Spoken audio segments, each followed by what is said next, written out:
सब कहें नया स्तर, नया शैतान। मेरी बात समझ आए तो अपने हाथ उठाएं। इसका अर्थ है कि हर बार प्रभु आपको ऊंचा उठाना चाहे और आप उसे सहमत होने का निर्णय लें, तो आपके समक्ष ऐसे नए तरीके का विरोध आएगा जिससे आप पहले ना निपटे हों, या ऐसा विरोध जिससे आप निपट चुके हों वो दोबारा आएगा, या वो पहले से अधिक बलशाली होगा। लेकिन इसमें डरने की कोई बात नहीं, क्योंकि बाइबल कहती है कि बड़ा महान हम में ही रहता है। आमीन। पहला कुरिन्थियों अध्याय 16 पद 9 कहता है, मेरे लिए मौके का एक बड़ा और उपयोगी द्वार खुला है, बड़ा और प्रतिज्ञा करने वाला, और विरोधी बहुत से हैं। इसलिए प्रेरित पौलुस कहते हैं, मुझे नया मौका मिला है कि बहुतों के लिए आशीष हो जाऊं, परंतु इसके साथ बहुत से शत्रु हैं, बहुत से विरोधी हैं, बहुत तेरे विरोधी हैं जो मेरे विरुद्ध आते हैं। आज हमें यह समझ लेना है, जब आप प्रभु से कहते हैं मुझे बदल, तो आप अच्छे से जान लें कि आप क्या कह रहे हैं, क्योंकि ऐसा नहीं कि आप अगली सुबह जाग जाए और बिल्कुल अलग हो। प्रभु आपको तो बढ़ने का मौका देंगे, और जब आप कहते हैं प्रभु मैं प्रेम में चलना चाहता हूं, तो प्रभु आपके सामने किसी को रखेंगे जिससे प्यार करना कठिन है।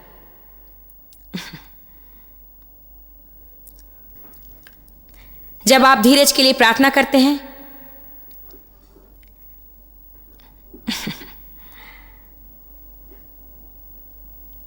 धीरज बहुत ही महत्वपूर्ण है, क्योंकि बाइबल कहती है जब हम धीरज धरते हैं हम सिद्ध और पूरे होते हैं, कोई कमी नहीं रहती।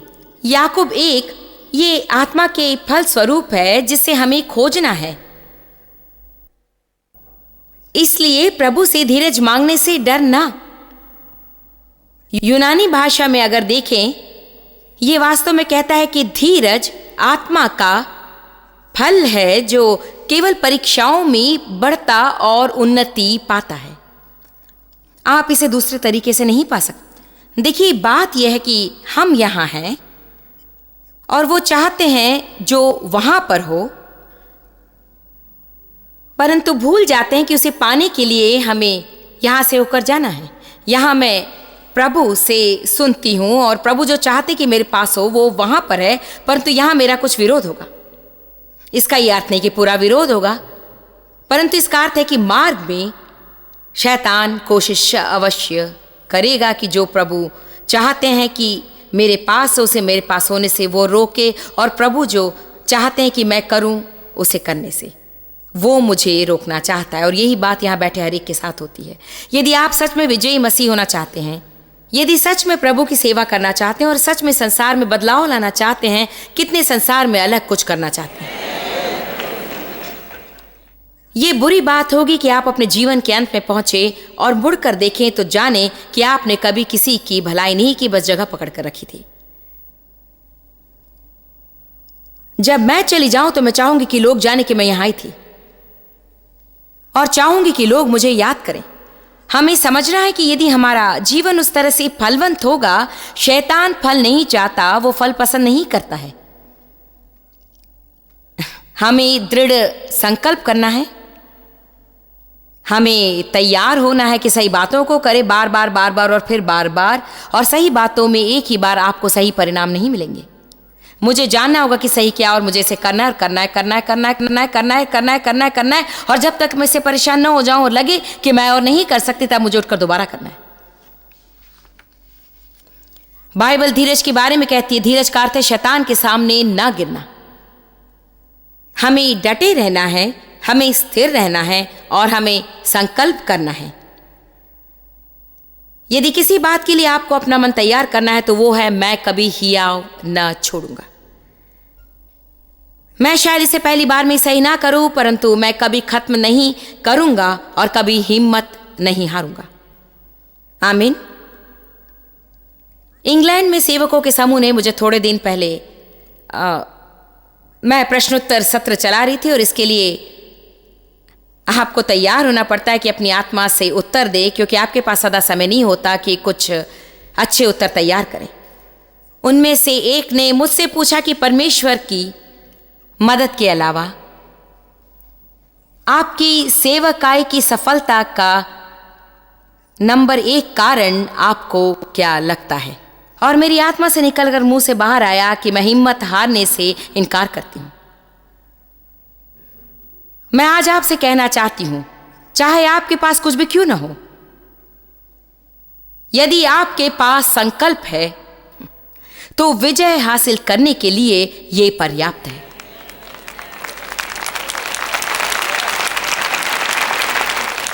वास्तव में मुझे इसे दोबारा कहना चाहिए। हम हर समय देखते हैं कि हमारे पास क्या नहीं। ऐसे अनेक लोग हैं जिनके पास बहुत कुछ है और उनके साथ रहने में ही हमें परेशानी होती है, लेकिन इसका यह अर्थ नहीं कि वे कुछ करते हैं। देखिए, कई लोग अपने जीवन में कुछ भी नहीं करते हैं और ऐसे भी लोग हैं जिनके पास कुछ भी नहीं है और वे बड़े बड़े काम कर जाते हैं। ये वास्तव में स्वाभाविक वरदान या योग्यता के बारे में नहीं है, वरन ये कि जो कुछ आपके पास है उसके साथ आप कुछ करने की इच्छा रखते हैं क्या? जो आपके पास नहीं उसका कोई अर्थ नहीं। आपके पास क्या नहीं है ये उसके बारे में नहीं, वरन कभी कभी भी हिम्मत ना हारने के संकल्प के बारे में है। यदि प्रभु का वचन देखें तो पाएंगे कि प्रभु चाहते हैं कि आप आशीषित और चाहते हैं कि आप संपन्न हो। तो ढूंढ निकालें कि ऐसा करने का मार्ग क्या है और संपन्नता और आशीष के लिए आत्मिक का संपन्न क्या है। और यदि आप सच में इस पर विश्वास करते हैं तो 1 या 2 बार की कोशिश में हार नहीं मानेंगे और गुस्से में आकर उसे दूर नहीं करेंगे। आप कहेंगे कि बहुत हो गया, वचन क्या कहता है मुझे पता और मैं इसे करूंगा करूंगा करूंगा करूंगा करूंगा करूंगा करूंगा जब तक ये कार्य ना करे और मैं विजय हासिल ना कर लूं। अगर आप ऐसा करेंगे तो कभी भी असफल नहीं होंगे। आपके लिए असफल होना असंभव है, क्योंकि परमेश्वर मनुष्य नहीं कि झूठ बोले। बाइबल कहती कि आप असफल नहीं हो सकते क्योंकि प्रभु झूठ नहीं बोलते, वे सच्चाई के जन हैं। उन्नति की एक कीमत होती है। यदि हम चाहते कि वचन हमारे लिए काम करे तो हमें उसका अनुसरण करना है। वचन सुनना अच्छी बात है। मैं खुश हूं कि आप प्रभु के वचन सुनने यहां आए हैं और आप वचन का आनंद लेंगे। परंतु क्या आप जानते हैं, केवल वचन सुनने से आपका जीवन नहीं बदलेगा। केवल ज्ञान ही आपको नया व्यक्ति नहीं बनाता है। ये तो घर जाकर जो कुछ सुना उसे करना है। अब मैं आपको वो बात बताऊंगी जिसे बहुत से लोग संदेश में नहीं कहना चाहते हैं, क्योंकि वे शायद सोचते हैं कि इसके कारण लोग आना बंद कर देंगे। फिर बहुत से लोग हैं जो इसे सुनना पसंद नहीं करेंगे, परंतु मैं फिर भी इसे कहूंगी। एक बात होती है जो जानने और करने के बीच में होती है।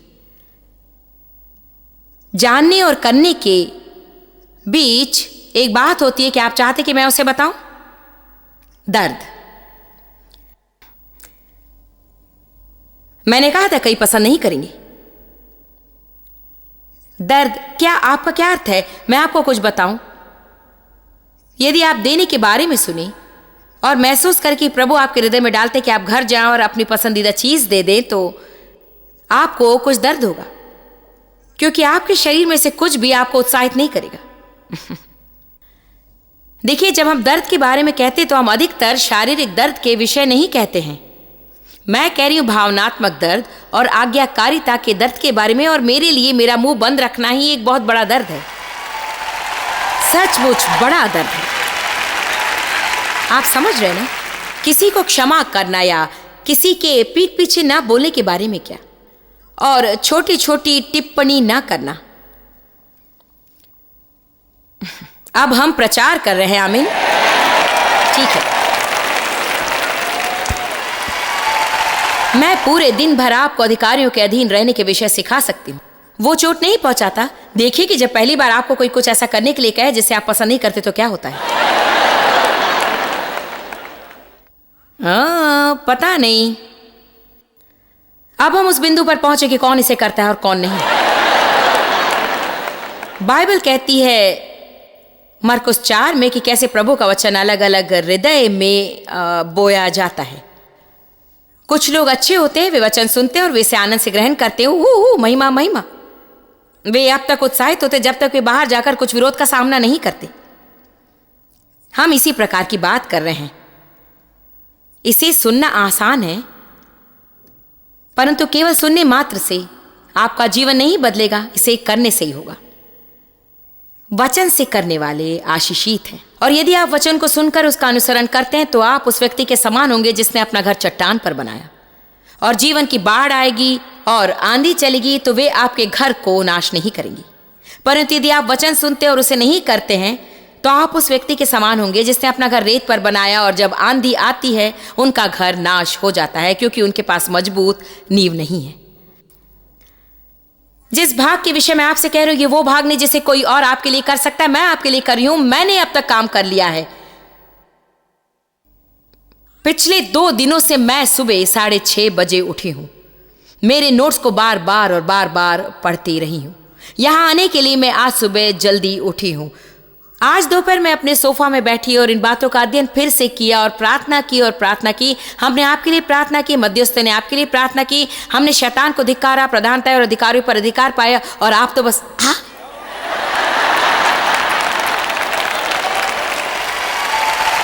प्रभु की स्तुति हो। हम लाते हैं प्रभु के लिए कुर्बानी। और ये अच्छा है। देखिए, मुझे ये करने में खुशी होती है। ये मेरे जीवन की बुलाहट है, परंतु जब आप जाएंगे तो आपकी बारी होगी।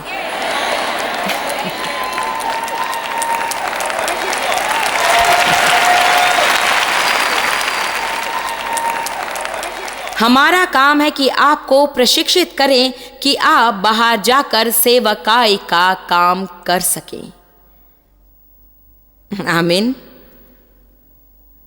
न जाने इसे इस साल कितनी बार मैं कहूंगी, परंतु प्रभु ने कुछ सप्ताह पहले मेरे हृदय में डाला कि उन्हें बता दो कि जानने और करने के बीच केवल एक ही बात होती है, वो है दर्द।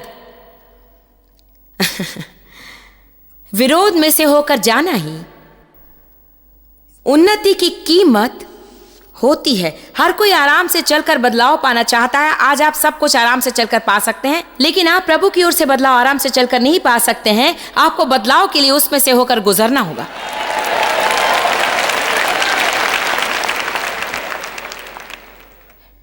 इसमें कोई आश्चर्य नहीं कि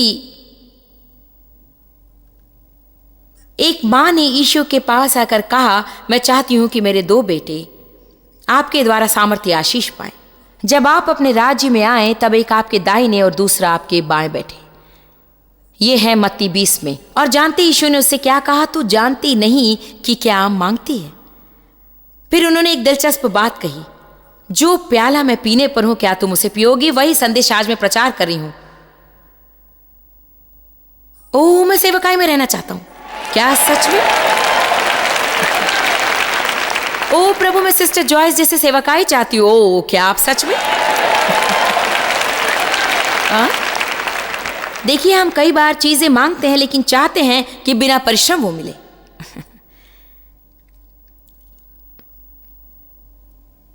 हम बदलाव चाहते हैं पर बदलना नहीं चाहते। क्या हम सच में बदलाव चाहते हैं या बस बदले जाने की आशा करते हैं? पर देखिए, शायद आपको लग रहा है कि मैं आपको बुरा भाग बता रही हूं, लेकिन ये मूल्यवान है, क्योंकि दूसरा भाग है। देखिए, 2 तरह के दर्द होते हैं, एक जैसे रहना और कभी ना बदलने का दर्द, और अपनी सारी जिंदगी उसी पहाड़ के चारों ओर चक्कर काटने का दर्द, बार बार और बार बार बार बार और बार बार और बार बार। कम ऑन, आपका सारा जीवन कर्जे में, कभी कोई पैसा ही नहीं था, एक सभ्य संबंध नहीं बनाए रख सकते क्योंकि आपको बहुत जल्दी गुस्सा आता है और लोगों पर यदि आपका नियंत्रण न हो और अपने तरीके से हर वक्त काम न करवाए तो फिर आप उनके साथ नहीं रह सकते। ये बस कोई और कोई और, हाय रे मैं और मेरे बारे में क्या की बात है। वही पुरानी बातें, जब आप 20 के थे अब आप 30 के हैं, कोई बदलाव नहीं। अब आप 40 के हैं और आप वैसे ही हैं। आप कहते हैं मैं 50 का हूं, रे प्रभु ये सब कब खत्म होगा? देखिए, मैं चर्च जाता हूं, टेप्स भी मैंने खरीदे।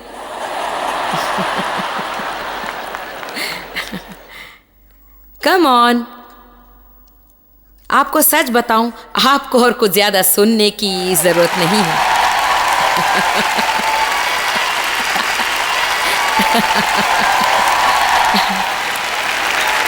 लेकिन इसे सुनना जरूरी है, क्योंकि इसके कारण आप जाकर अवश्य ऐसा करेंगे। मेरा कहना सही है ना? आपकी बाइबल रंग भरने की किताब जैसी लगती है। हमने उसमें रेखांकित किया है पीले, गुलाबी, नीले, बैंगनी रंग से। हमें उस पर गर्व होता है। किताब खोले पर हम बहुत आत्मिक महसूस करते हैं। अब इस बात को नकारिए मत। जब आप अपनी बाइबल देखते हैं तो ये मानो ऐसा है,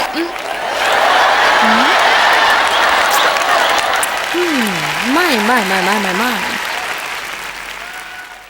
और आशा रखते हैं कि बाजू में बैठा व्यक्ति उसे देखे।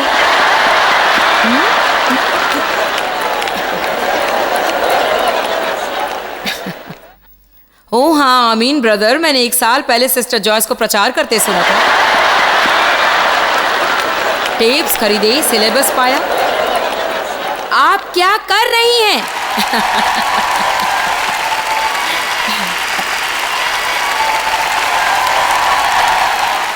मैं अपने आप को प्रचार कर रही हूं। अगर ऐसा ना करूं तो मैं कुछ भी नहीं जानती हूं।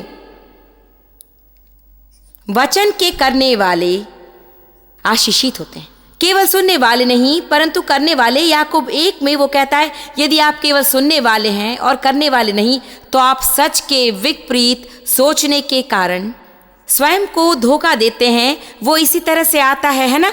तुम जानते हो मुझे क्या करना चाहिए, मगर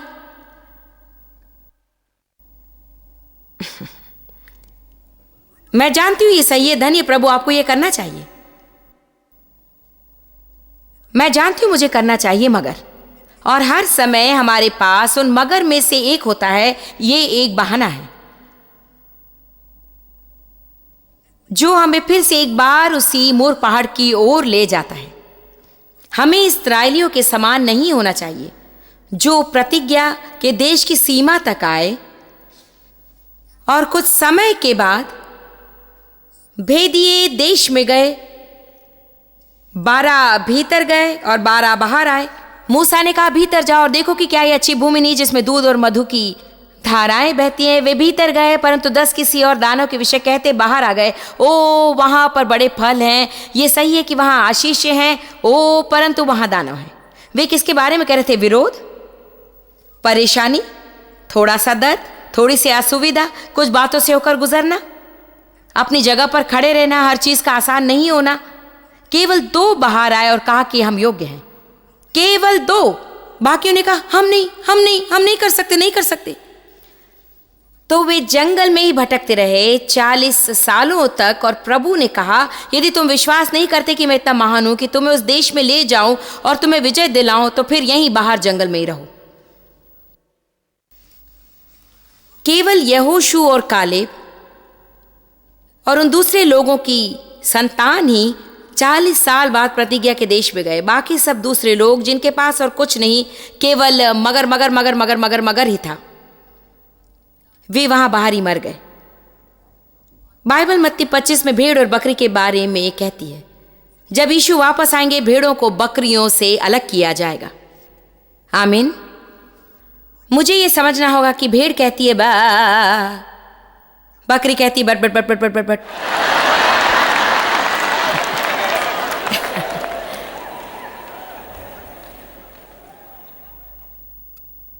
सही है ना? मेरे लिए मौके का बड़ा द्वार खुला है और उसके साथ बहुत से विरोधी हैं। तो उन्नति की कीमत क्या है? शैतान के साथ निपटना सीखना। उसे समझकर अगले स्तर पर जाने के लिए हमें कुछ कीमत चुकानी पड़ती है। उत्पत्ति 12। अब मैं प्रचार के लिए तैयार हूं। यही मेरी अंतिम बात है। ये उस बोलर के समान है।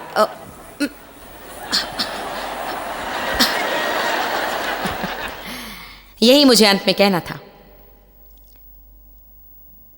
प्रभु ने इब्राहिम से कहा था कि वे उसे सच में आशीष देंगे, परंतु उन्होंने इब्राहिम से कहा कि उसे कुछ करना होगा। अब हारार में प्रभु ने अब्राम से कहा,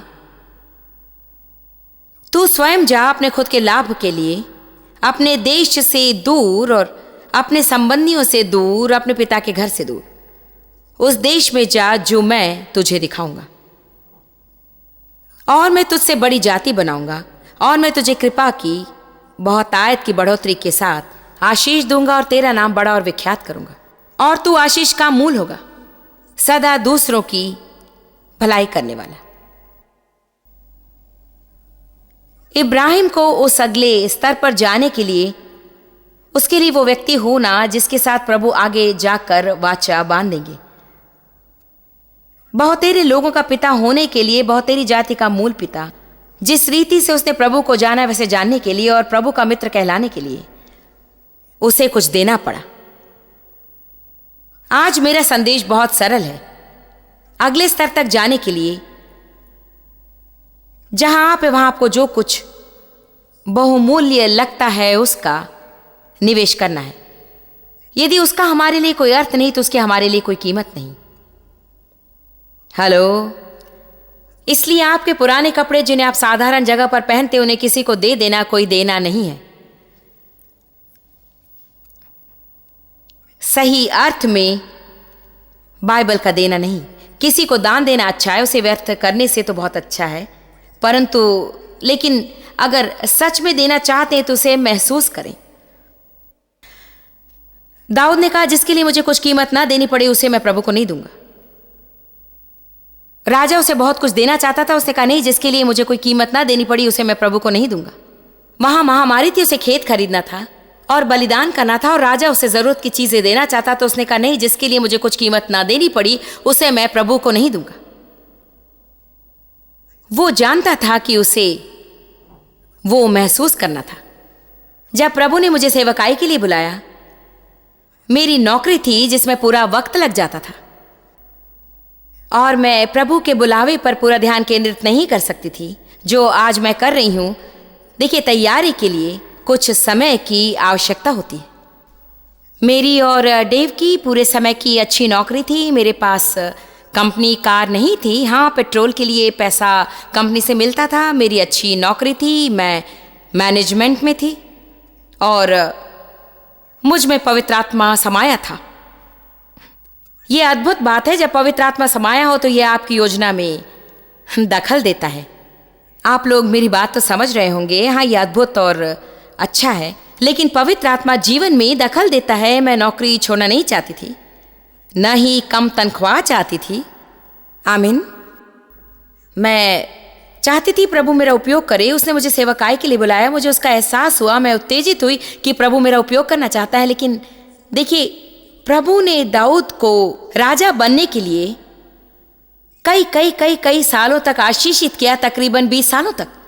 लेकिन उस समय क्या हुआ? शाऊल ने उसका पीछा किया, उसे मारने की कई सालों तक कोशिश की। वो गुफा में छिपता रहा। वो बहुत सी बातों से गुजरा, बहुत सी बातों से। कई बार नकारा गया, आलोचना की गई, अन्याय हुआ, दुर्व्यवहार हुआ, वगैरह वगैरह। अगर वो राजा बनाया गया था तो उसे इन बातों से क्यों गुजरना पड़ा? खैर, प्रभु के पास उसके अपने कारण है कि हमें क्यों गुजरना पड़ता है। लेकिन जब हम दूसरों को प्रचार करते हैं तो हम सच्चाई से कैसे कह सकते हैं कि आपका एहसास मैं जानता हूं, अगर हम उसमें से ना गुजरे हो तो।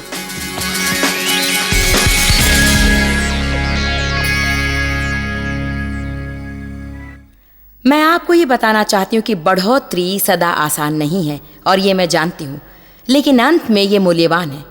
सबसे बुरा काम जो आप कर सकते हैं वो ये कि एक ही जगह पर कई सालों तक जकड़े रहें और आप पीछे मुड़कर खेत के साथ देखेंगे कि काश आपने उस समय वो कार्य किया होता।